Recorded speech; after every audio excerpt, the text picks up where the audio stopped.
Hi, thanks for joining me on Tech with RKM. Today is a quiet Azure infrastructure story that most Azure watchers will skim past and platform teams should not.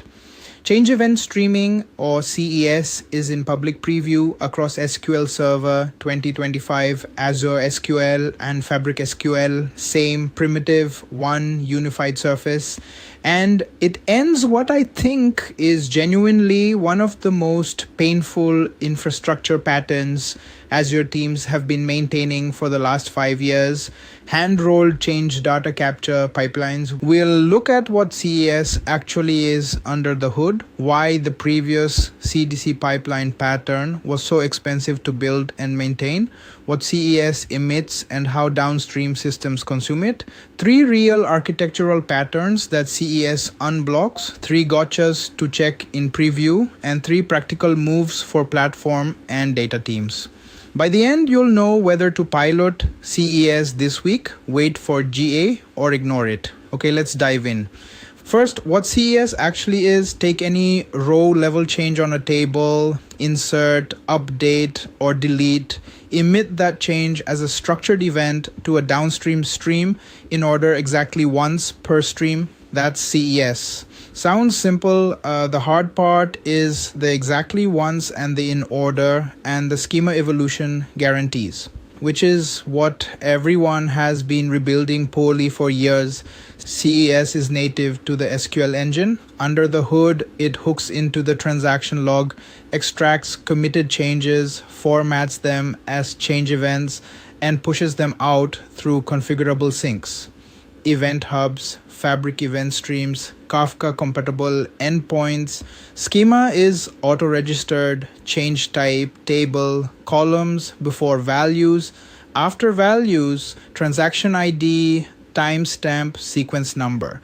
Now, why the previous pattern was expensive? If you wanted change events out of SQL Server or Azure SQL before CES, your options were roughly: 1. Enable SQL Server's built-in CDC feature, which creates shadow tables that need to be polled and cleaned up. 2. Use Debezium as a change capture connector with Kafka Connect as the transport. 3. Write triggers that push to a queue. 4. Run periodic queries diffing snapshots. All of these have real problems. CDC shadow tables grow, need retention management, and add write overhead on the source. Debezium plus Kafka Connect is powerful, but requires operating those clusters, tuning the connectors, handling schema evolution manually, and dealing with occasional out of order or duplicated events. Triggers introduce write path latency and are hard to test. Snapshot diffs miss deletes and are expensive. The real cost is engineering time. A team building an event-driven architecture on top of SQL data typically spends multiple engineering months on CDC pipeline design, 3 to 6 months on getting exactly once and ordering to work under real load, and then ongoing burden of on-call and schema migrations. That's a lot of engineering. CES compresses that entire timeline down to a preview flag on the source table plus a sync configuration. Preview flag today, GA presumably in a few months if it holds up.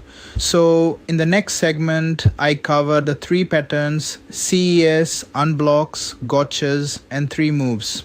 Okay, 3 real architectural patterns. CES unblocks. Pattern 1, event-driven microservices from a shared operational database.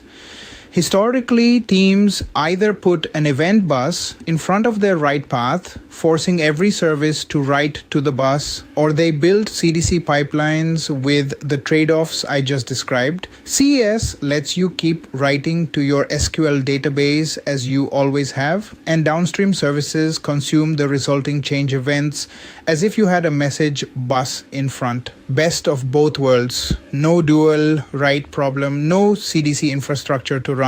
Pattern 2, real-time analytics from operational data. Historically, you either ran expensive periodic ETL to warehouse or set up streaming ingest with Debezium plus Kafka Connect plus Spark streaming. CES lets you emit changes into Fabric Eventstreams or event hubs and connect any real-time analytics engine, Fabric Real-Time Analytics, Delta Live Tables, Databricks Structured Streaming Custo. Materialized views auto-refresh from source truth changes. Pattern 3, event sourcing with SQL as the source of truth. Traditional event sourcing requires you to write to and append only event log first, then project state. That's expensive to migrate to if you have an existing normalized SQL schema. CES flips this. Keep SQL as your source of truth. Let CES emit the event log automatically. Downstream projections consume the event log as if you had built event sourcing from day one. 3 gotchas to check while it's in preview. Gotcha 1, latency. Change events emit within milliseconds of commit at the source, but end-to-end latency to a downstream consumer depends on your sync. Event hubs is fast. Fabric Eventstreams adds a hop. Measure your specific pipeline. Gotcha 2, exactly once semantics. Microsoft claims exactly once per stream. In preview, this means test the failure recovery paths yourself. Kill the sync midstream, restart, confirm no duplicates or gaps. This is the classic streaming systems failure mode. Gotcha 3, schema evolution. When you add a column to a source table, when do change events pick it up? Microsoft says immediately with schema versioning. Confirm this in preview before you assume it works for your migrations. 3 practical moves. Move 1, if you have any team maintaining a hand-rolled CDC pipeline on Azure SQL or SQL Server, get them piloting CES this week. The moment CES goes GA is the moment their pipeline becomes tech debt. Get ahead of that migration.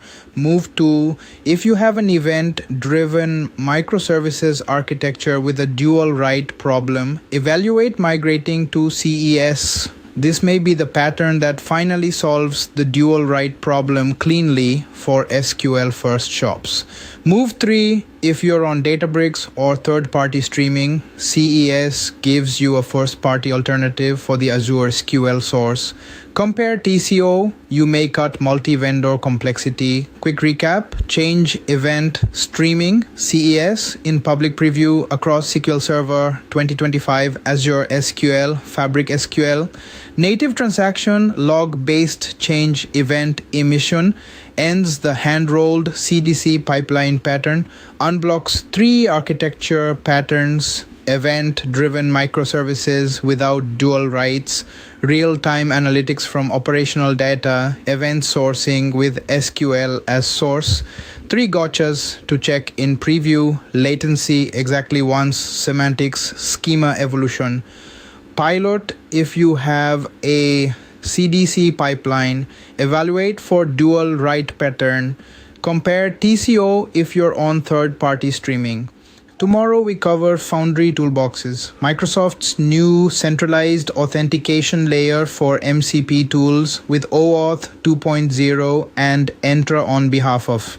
This ties directly back to the MCP gotcha number 2 we covered in episode 110, auth handling for MCP servers. Subscribe, drop a comment with your CDC pipeline horror story. See you tomorrow.